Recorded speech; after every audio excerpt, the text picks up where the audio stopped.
Hi, welcome to Forgotten Legends of Sound. Today we are doing the J's, which is really just Judas Priest.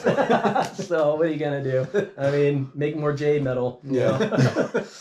So the first album we've got Rockarola, and I actually really like this cover. I think it's just kind of cool. Why? It's like the Coca-Cola, it's like fun and whimsical, and it's just like really cool, And then they, I guess like Coke or something got mad, so they had to change this cover or something. I think it's cool, I got this is like the 93 press because the first two Judas Priest albums are on like a different label and stuff. So you can't get them like, when it comes to the rest of these Judas Priest, it looks so cool, the red and the white, like, you're like, oh, this is all matched and it's like all cool and stuff.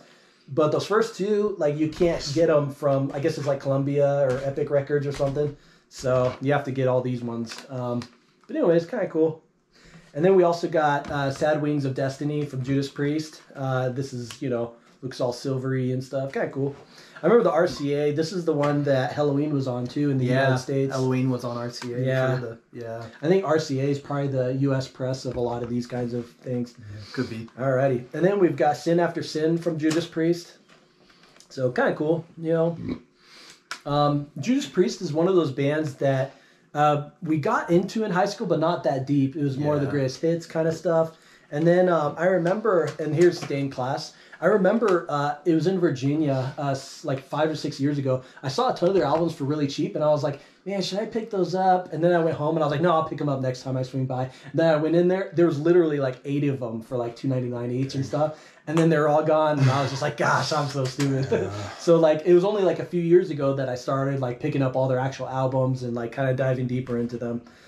So yeah, here's a Killing Machine. In the U.S., it was called Hell Bent for Leather. So kind of cool,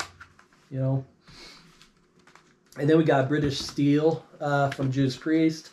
So really classic metal kind of stuff, Okay. And then we also got Point of Entry.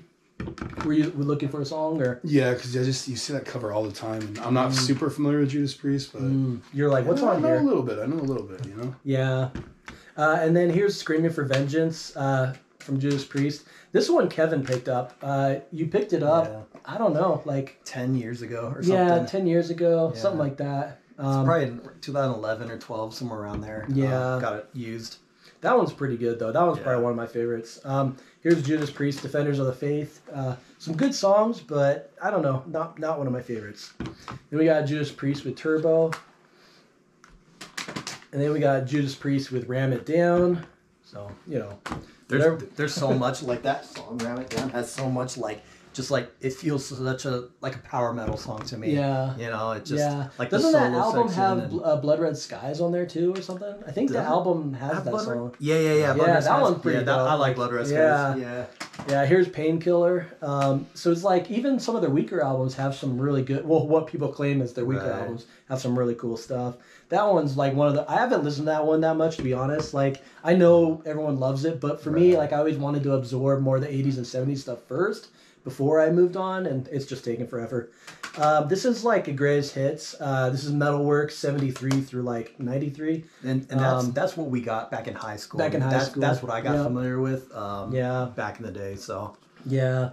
And then we've got, maybe I should show this one off first since it came out. So here's a Judas Priest like box set. It's like the complete albums collection. And I picked this up because I was like, at the time, I was like, I want to just find a way to get all their stuff nice and easy. Don't have to track any CDs down.